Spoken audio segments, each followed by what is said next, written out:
Welcome to the show, everybody. Micah with CoronaVirusDiaries, and today I'm blessed to be able to speak again with Luis Gabriel Aguilera, an artist, a teacher, and a social justice advocate.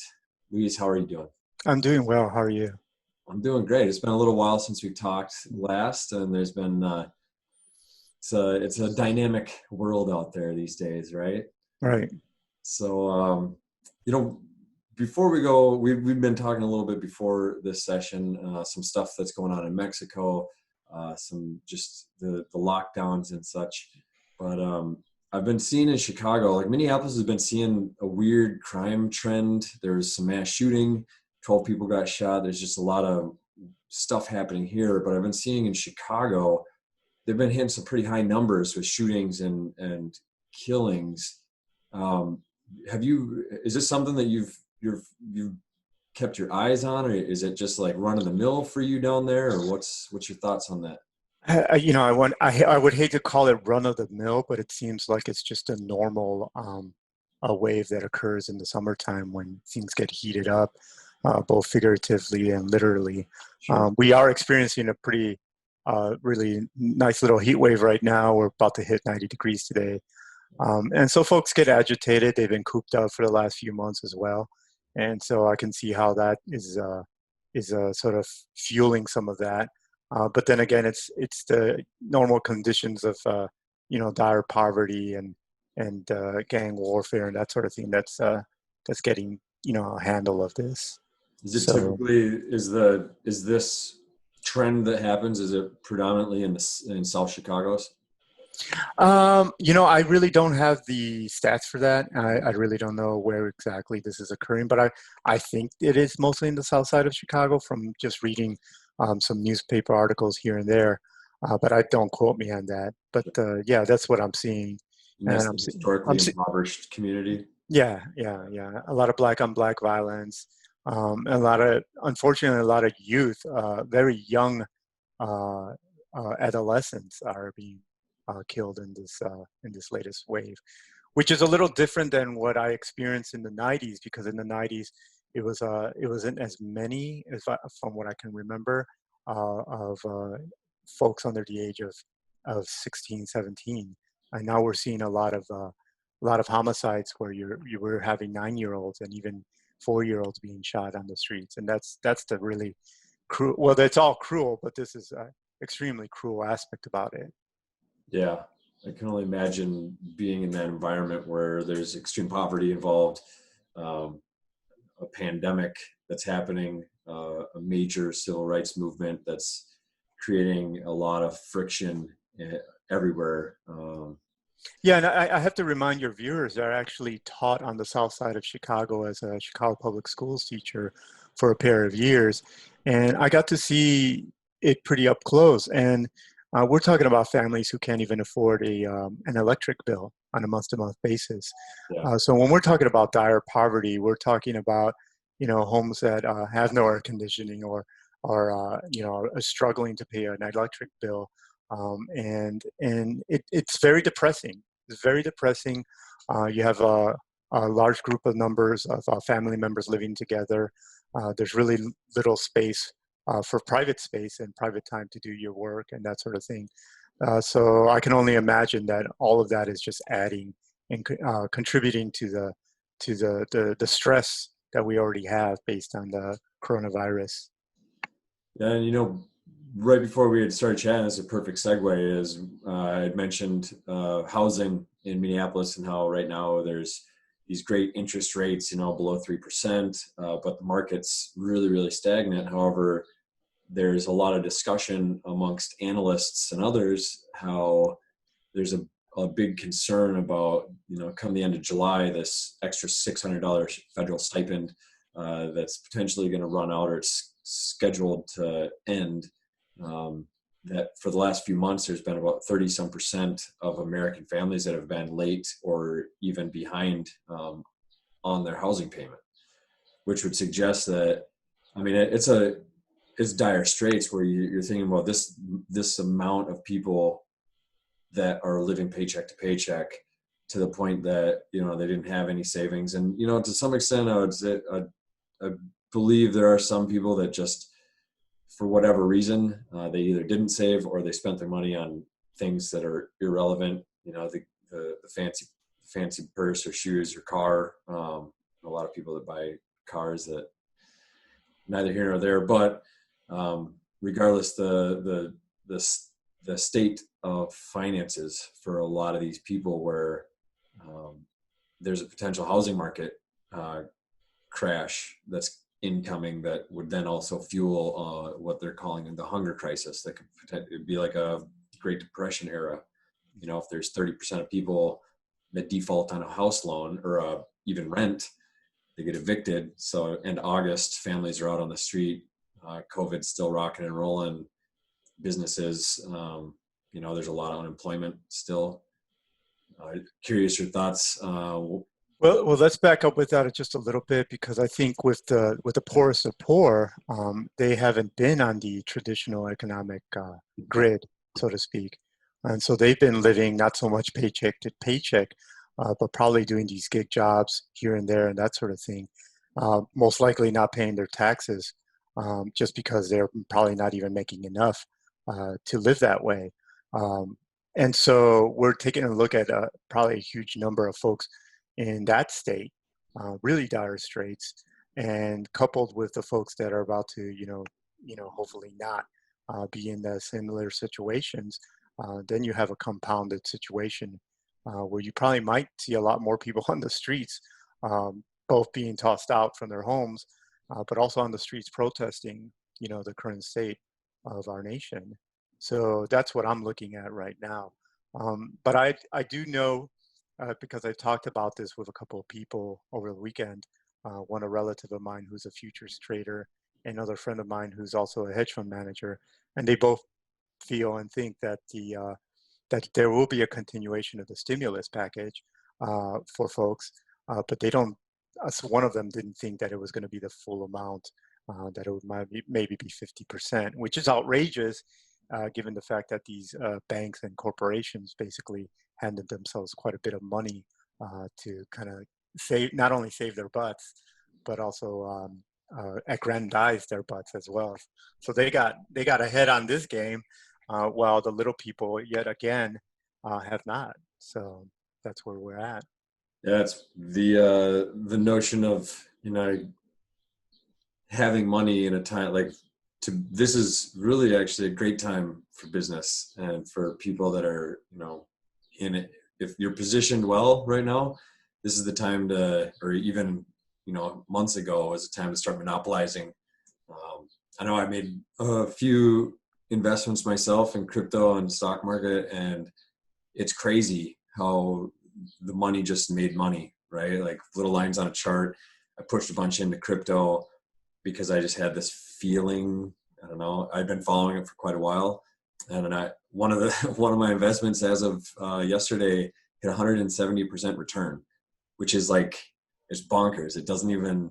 I'm looking at it going that it's surreal. I'm also looking at it going like, oh man, I should have pushed more, but I pushed it in mid-March, towards the end, like March 24th, and just had, like, when I did that though, we're talking lockdowns were happening, right? And everybody was like, nobody really knew what was going to happen. There was some really sketchy stuff coming out from overseas. But when I pushed it in, I actually was like, well, if I lose it, I'll still be okay. Like it was a chunk, but it wasn't my life savings kind of scenario.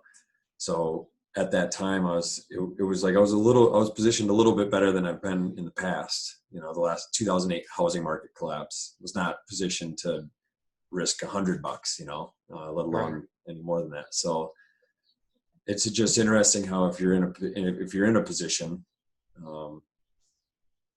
when everything else is falling apart, like right now, all these real estate moguls, it's going to be a really good time for them, especially if they've been putting money away. If there's a bunch of houses getting foreclosed on, I think it'll be a good time for them in terms of being able to pick up what's left over and then rent it out to folks. But I think what the government will do is provide enough for these folks to be able to rent maybe their own places to the, and pay to the banks, what they owe that way, which is literally the way the con goes, right? Yeah. Here's a quote from my hedge fund manager friend, and he's the one who gave this to me. I didn't ask him. He said the Fed unquestionably bailed me out and bailed out the 9% and obviously the 1%. And then he goes on to talk about how right now his pals are making a ton of a killing basically on low income rental apartments in New Hampshire. So you're seeing that happen more and more Yeah. in different parts of the country. And so why wouldn't you have people default? Why wouldn't you have them evicted and then still be able to give them just enough, the crumbs, Yeah. the crumbs to be able to sort of survive. Awesome. So yet again, we've been conned one more time, in this country. It's a lot of interesting things that are happening. Hmm. We'd also chatted about how I'd mentioned a little bit on China's national ID card that's kind of attached to all this stuff. There's a company that had literally created called Skynet, artificial intelligence, facial recognition tracking, like this huge umbrella of information tracking, essentially. For those of you that aren't familiar, Skynet's from the Terminator. But they actually joked about the movie and how their owner liked the movie. They just didn't want to make it a bad Skynet. And they were like, well, you're on track to get, Skynet, when they in the film, they started out good too until they got all the data and all the power, and then they used it. But I'd shared how COVID is like this perfect catalyst for generating control over societies and populations, locking communities down and travel.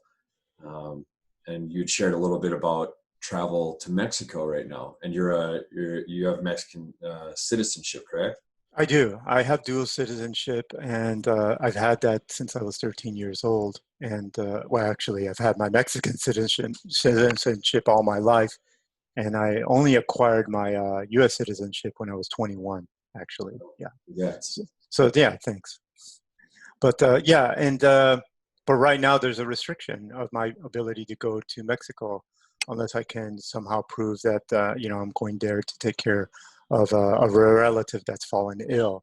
I believe it would have to be an immediate relative, say my father, for instance.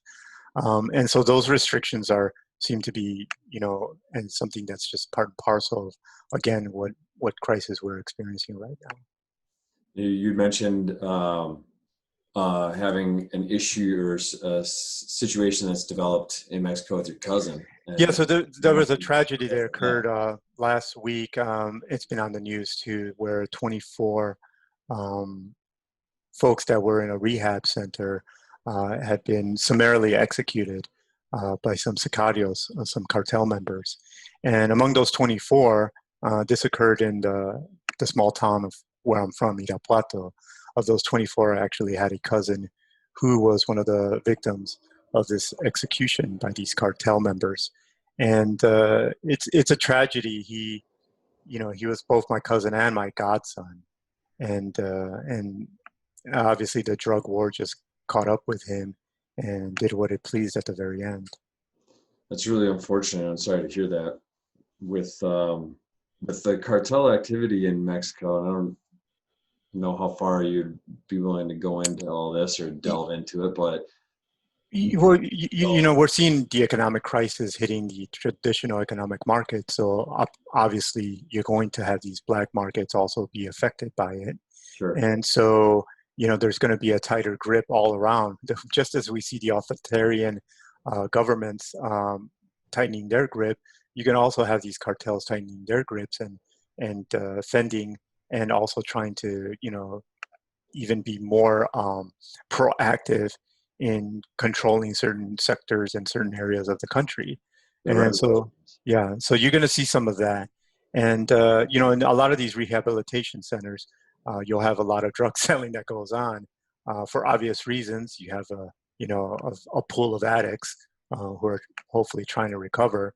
And there you go. You got someone who's going to make an opportunity out of that. But what happens is in a lot of these rehab centers, since they're not paying their taxes to the cartels, the cartels don't find that to be very amicable for them. So they go in and they try to consolidate their power structure within these systems. And so then you'll have, as a result, some of these drug war turfs occurring in these places. So this isn't the first case of something like this happening, but this was dreadful. Literally, it was a group of maybe 3 or 4 men who had jumped off a truck, walked into the rehab center, and had all these 24, 26 folks face down, and then just summarily executed them. And so this was pretty tough. You know,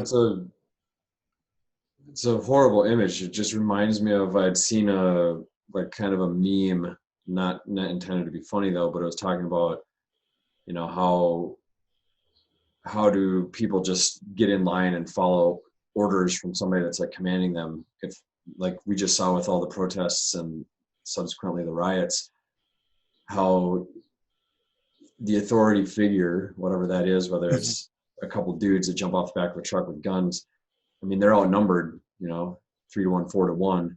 I think there's an immediate shock. You know, I've been in situations with where real, quote unquote, as they used to say, rumbles, real fights back in the day, right?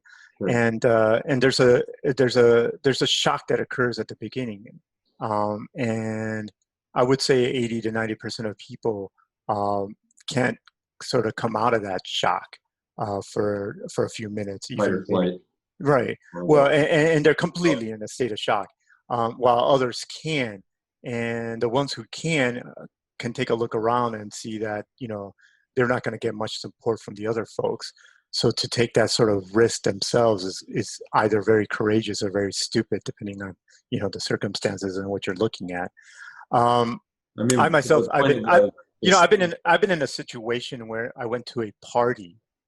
This was when I was already 20 years of age, and I took one of my fellow peers at the University of Chicago because he wanted to get to know the nitty gritty Chicago. So I decided to take him to a house party one night. Right. In a really hardcore West Side neighborhood. Yeah. And we ended up in the basement, and you know, low lights, and you know, the DJ going at it, just a few of us in there, and people just really listening to some great music and great sounds. And then all of a sudden, out of nowhere comes this kid that ran through the door. He was a gang member.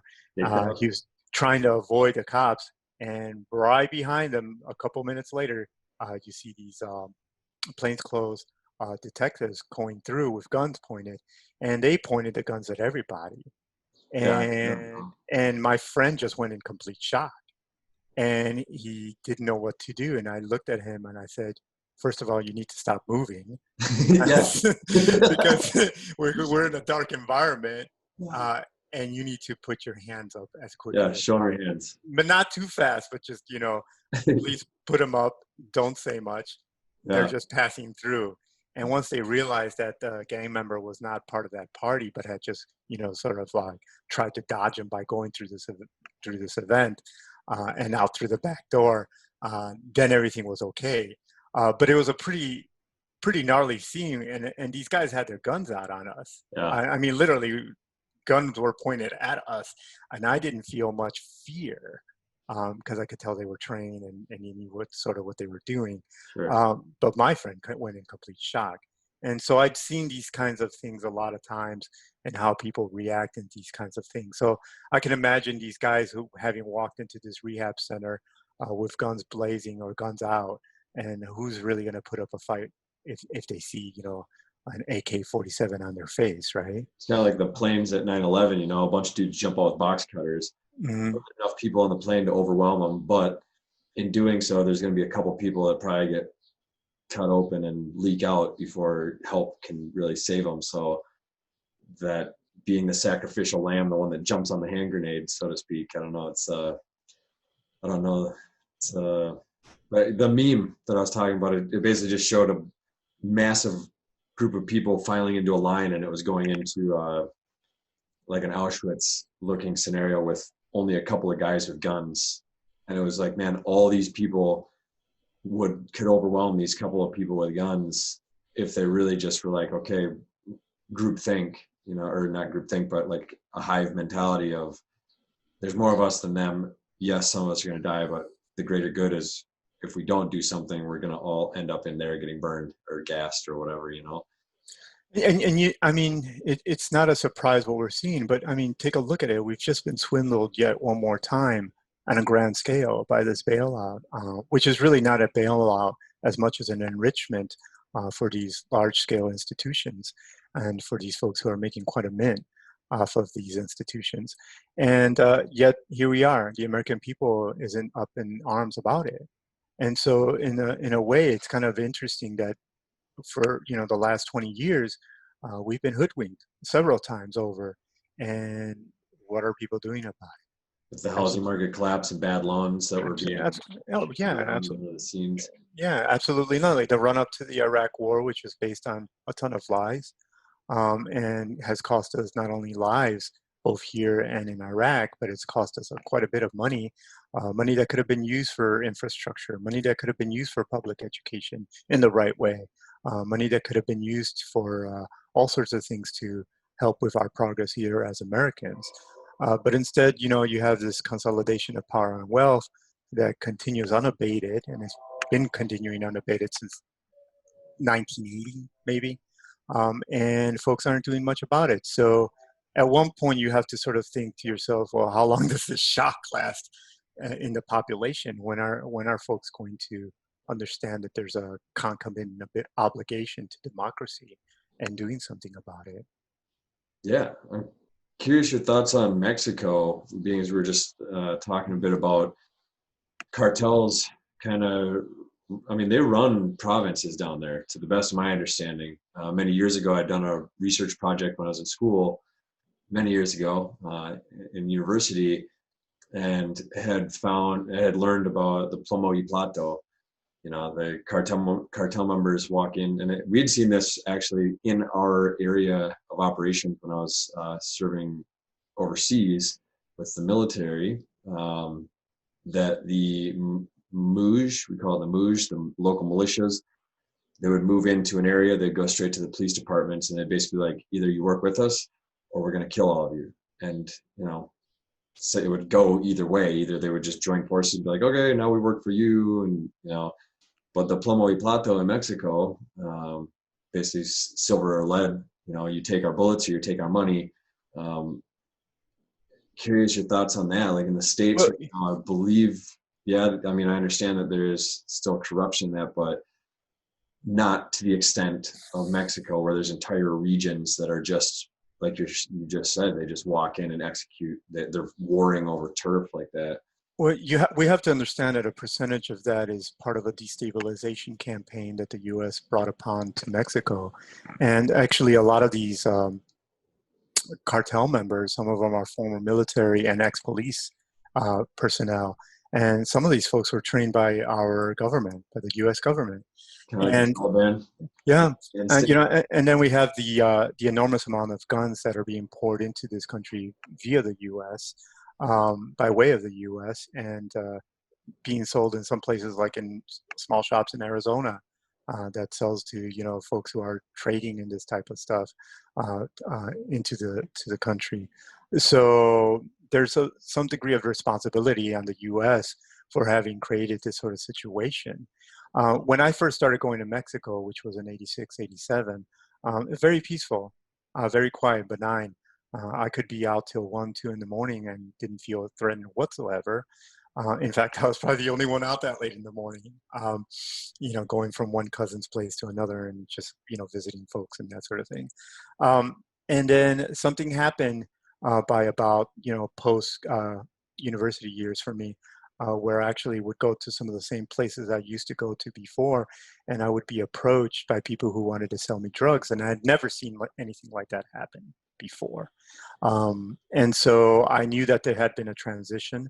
I knew that folks had fallen for the neoliberal economic con job that was placed on them as well, and they were going more towards the big peso, and so in hankering for this money, they a lot of the value structure got changed in Mexico as well, and so it coupled with that, it just increased the violence over drug territory, which was lucrative, and worst case, worst thing about it was that they started selling to themselves as well.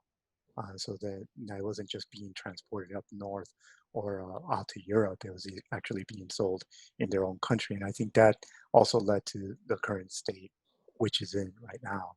So it's pretty dire. It's pretty sad. Um, it doesn't warm my heart where it is right now. And the notion of being able to rectify the shortcomings in that environment seem more far reaching than, in my opinion, than what we're seeing in our own country, where although there are systemic issues legally and via law enforcement, there's still, I believe, hope in. What's interesting is that you trigger a really good memory, because when I was traveling in Mexico my first year, I was with my uncle, a civil engineer, pretty wealthy at the time, and I was on a private jet plane with him, and he was going over what was occurring in Mexico with neoliberalism, and he asked me what I thought, and I said, this doesn't lead to anything good because it's not a holistic model. It's simply materialism through and through. And I said to him, he asked me, well, how do you know that? I go, because I can see the future. And he goes, how do you know that? He goes, because I come from the future. I come from the US. I know exactly what capitalism at the highest level looks like, because I had remembered kids were killing each other off for Michael Jordan Yeah, sneakers. issues. Right, exactly. For status, right? For material goods and that sort of thing. And I think the this sort of thing is actually happening here in the U.S. And we're seeing the nepotism, the cronyism, and the corruption that hyper capitalism breeds, and is fed upon. It feeds upon. So it's both, right? It's a feedback loop like that. And so I think while we might have some level of hope, I think we're reaching a threshold of nepotism, cronyism, and corruption that might be irreversible and very destructive for our society in general. I don't deny the destruction, and it makes me think that, like what we just talked about earlier, with when society is in dire straits, and there's a large percentage of the population that are struggling, it's a perfect opportunity for those in more of a power position to make plays and to gain massive. I mean, for me, on my, like, a very small thing, but 170% return on a little capital investment, it's crazy. Like, anybody that does anything in stocks knows if you're pulling, even more than 5% annually, it's pretty solid. Like, it's 10% is like awesome, doing good for the year, 401ks or whatever, like 7%, good times. 170% is insanity. It doesn't even, and I've been thinking about this a lot. Like, it's gotten to the point where things are kind of plateauing a little bit, depending on what happens here in the next couple months, with all the surge of infections. If suddenly hospitals are overfilling, lockdowns go back into place, like, there's going to be some stuff that keeps surging. Like, they're like Fiverr right now, online, digital design and, creative portal. But, There's but going we to but be, we have but we have a large segment of the population that's going to be left out of that yeah, if if 100%. if Without folks a aren't doubt. if folks aren't doing something about that. Yeah, and that's to the point of, Mhm. it's almost, it's a scary cyclical thing that happens, which is people that are in a position where they can make capital gains from hardship. I mean, I was almost excited for the idea of, like, oh, if some shit goes down, this is my time, because I wasn't ready, in 2008. I wasn't in a position that I'm in now. Right. So as it started happening, I backed out of everything end of February, because I've been following this stuff since January, and I'm like, all right, it's hit every other country, it's coming to the States, and sure enough, um, and I got out before all the crash, and then I just took and waited until it started creeping back up again, and I pushed everything back in, and it was like, it was a clean sweep of, like, holy smokes, I did it. Like, I did this thing that, but it's a once in a decade, a once in 20 years. Like, I don't know. I would hate to think this is going to be a regular occurrence every 10 years, but it's starting to seem like it's almost every 10 to 15, there's some major type of a collapse, globally even. It tends to happen every, these kinds of like so-called events seem to occur every 20 years or so, right? But this is a very special time because we also have climate crisis behind and in front of us and, on the sides as well. And so, my son pointed out, who's a history major from the University of Chicago, that these are the times when great things also occur. Mhm. And so I think positive things. And so I think a lot of folks, some folks will be stepping up to the plate, and some of these ideas themselves will be stepping up to the plate and will be placed on the buffet table, and people will have to consider them. And first of all, because they're just there, but they'll have to consider them because it's do or die. And so I think we're going to see some progress. Hopefully, the question is whether we have enough time to make it happen, so that a good portion of us are left intact and surviving this mess. I think it's gonna like I think the catalyst is COVID, and that one, it like it or hate it, it gave a lot of people more time. It forced lockdowns. There's in a sense there's less distraction. It's you can't go out really. You can't in a lot of states. And I speak for Minnesota, but you can still go out in limited capacity, but it's not nearly as open and free as it was 6 months ago.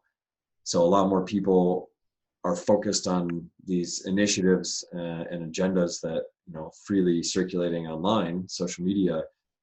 Enter George Floyd killing, and suddenly everybody has the time, has the focus. There is agitation because of the current state of things, and they allocate. And the laundry's out in the open. We've Yeah, never had the laundry this much out in the open before. And we have the internet to sort of be part of the reason why a lot of people are informed, or at least have the potential to be informed of what is going on. We've never seen this amount of information about how the swindle is happening in real time. We've never seen this much of information about the sex trafficking that's going on. yeah. I We've was never just seen, gonna say the we, stuff with Epstein and the we woman. we've Like, never seen this kind of information overload, and this is great. This is a good thing because people are obviously realizing, well, this didn't occur overnight.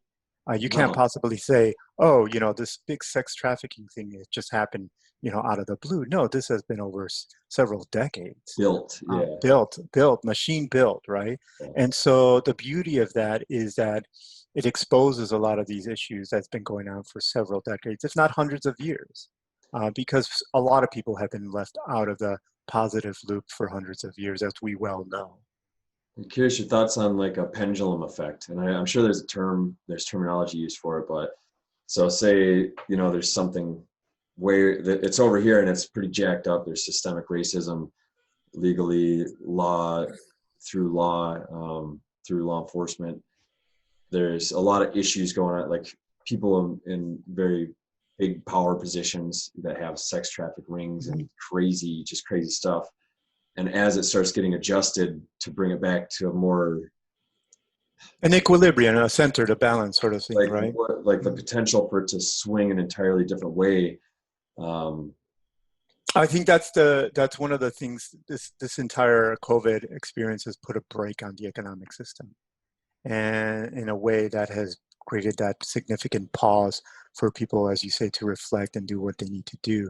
The question is whether or not enough people will take the initiative to do activities that actually result in some sort of concrete movement of that pendulum in that direction. We need to get past the idea of just disseminating information, of simply being informed. But I don't even think we've reached the threshold of having the majority of Americans understand that they need to be informed about these things. well, part of it is misinformation. Right. How what like anymore? Most of the conversations I've been in as of lately is people just saying, one, it's information overload.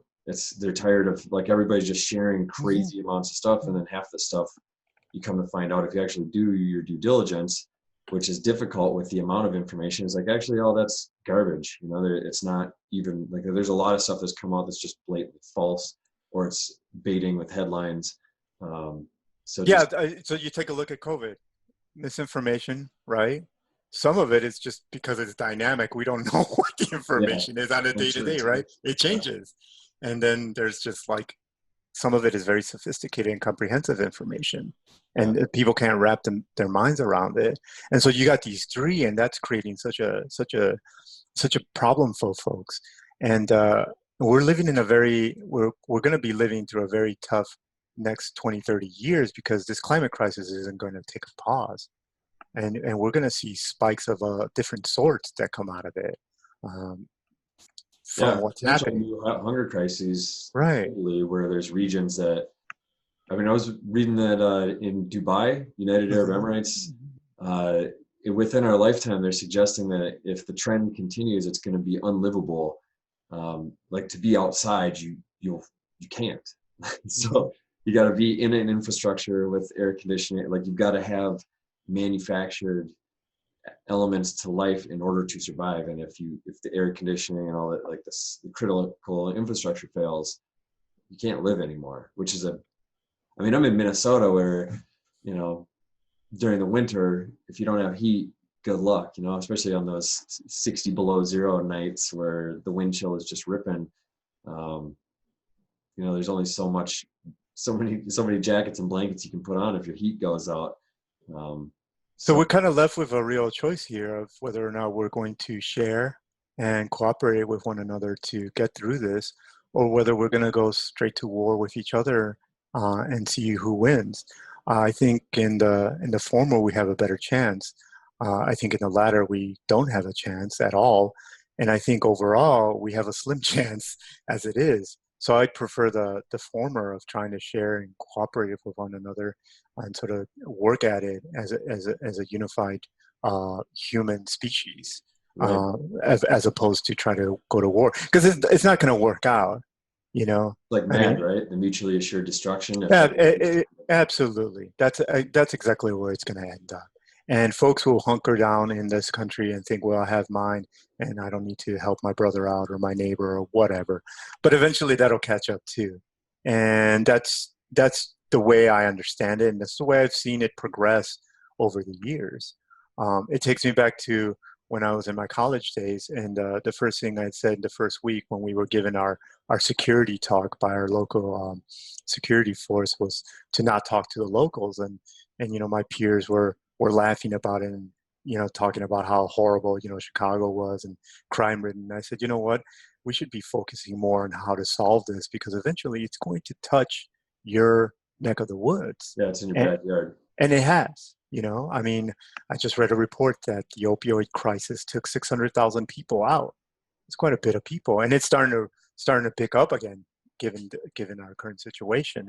And so had we figured out how to sort of deal with abject poverty and the depression that comes with it, and all these other illnesses, social illnesses and physical ones that comes with being poor like that, maybe that could have been also something, a model that we could have used in these areas, out in the rural areas of our country. And so this is what happens when we're sort of trying to confront and really work through some of our social ills in different sections of our society, is that we're able to then take a look and see what worked over there, and maybe we can apply it somewhere else. And we haven't been doing that, Yeah, and that's the unfortunate part. yeah. Curious with the kind of we're talking about shifting dynamics, like that pendulum Hmm. idea Hmm. of trying to find an equilibrium. There's something that's come up in discussion suggesting um, the notion of equal opportunity does not equal equal outcome. And thoughts on that, or is this something that you've been in discussion with, like Well, a well, peer tell me a little bit more of what you think about that. Well, my understanding is that right now, obviously, there's a lot of different. It's extraordinarily complicated, and just to try to put things in little compartments that are like left and right, black and white, right or wrong, it doesn't really work. By and large, it's always in this murky little middle Hmm. center for the most part. In some cases, not so much. Uh, However, the idea of just being like we need equality for everyone, like yeah, I agree. There should be equality. Like it should just be equality, but equality of opportunity, meaning um, you have the same potential to get a certain type of job, or the same potential to get a certain type of loan, same potential, like just there's the potential and the opportunity is there. But just because it's there, that doesn't mean that it's going to happen, because in fact, we're all human and humans have choice. And I know myself that there are many people that I've met in my life, given the opportunity, they would rather sit on the couch and watch Netflix and drink a beer, as opposed to, work two jobs and grind. So, and it could be given the same age, gender, religion, ethnic background, whatever, there's always going to be a differentiation between equality of opportunity and equality of outcome based on choice alone. It's a really difficult question, because every individual just needs, first of all, different things, and then secondly, sometimes those individuals are asked, what is it that you need, XYZ, and there's a response, and sometimes that individual doesn't even know what that individual needs. And so we have to back it up and start asking those serious questions to our communities, to ourselves. What do you need? What do you want? And also then asking or recommending, making suggestions of what it is that possibly would help you out in XYZ factor. But I think this country is so, materialistic prone at this point, that, having a 2,000 square foot home may not be what is going to be healthy for the environment. And so if a person thinks that they need that and want that, then that's where the conflict comes, because they're hankering for that, and you're not about to be opposing that, right? Two And so, very different things is need that or want that. It's like, well, right. a lot of people, they think they need something, but in fact, it's just they want that thing. Well, I had a conversation with my friend. I had a conversation with my friend the other day, and he's like, people really, he's an older gentleman, and he can get the coronavirus and call it a day, so to speak. And he said, people just don't care. I go, well, the majority of people aren't taking care of themselves, period. And that includes you, buddy. You did not take care of yourself for the last 20, 30 years. And I had to have that serious talk with him. I go, so how do you expect other people to care about others if they're not caring for themselves? So I take it back to that, not as a pull yourself up by the bootstraps again and again and again, but we need to see really what is our station in life, what it is that creates joy and happiness and peace, and understand that we may have been swindled in a much bigger way by having our prism, our vision, be locked onto materialism as the choice for happiness and peace. Looking outward as opposed to inward. And right, I know absolutely. into hatha yoga. Absolutely, yeah.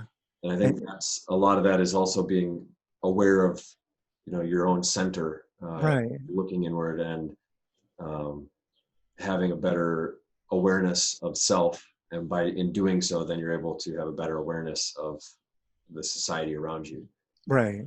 But it's a prism, right? We're living out someone else's idea of what the world should look like and be, and we are at the end of the day. Many people, yeah. Yeah, many people are, and we need to start sort of breaking that sort of bubble state and insularity that we have, and maybe the way we can go about doing that is just taking a look at how other people view it, putting ourselves in other people's shoes, and investigating how other people live. One of the things that was remarkable with my going to Mexico was enjoying being able to go from one culture to the other in the summertime. It really, really blew my mind away, because Mexico is very different from the United States. Right. Same with me traveling in Southeast Asia. It was just like, you go from dominantly Buddhist culture and you're like, whoa, yeah.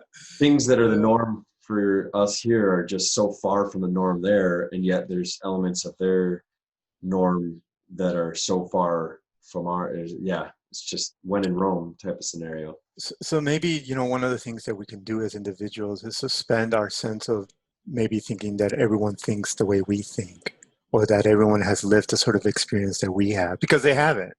and then maybe starting to really listen to the other person, and asking questions about their experience, asking questions about what it is that they've seen, what they think, which is what we're doing right now, Yeah. which is what's creating all these thoughts for us and the breakage of that insularity. And so I see a lot of hope in that, and that's where a great deal of the hope is at this current stage. I would agree. And I know we're hitting that time. I think that's a great place to end this. And we covered a lot of ground here and a lot of ideas, but um, all relevant and all timely. And I can't thank you enough, Luis, for You're welcome. participating. Yeah. For our viewers and listeners, I hope you enjoyed today's session. Any information you're looking for, you can find Luis in the About section below. But until next time, Luis, thank you again. And Thanks for having me again, Micah. I to really all viewers enjoyed and it. listeners, stick around. We'll have more coming at you.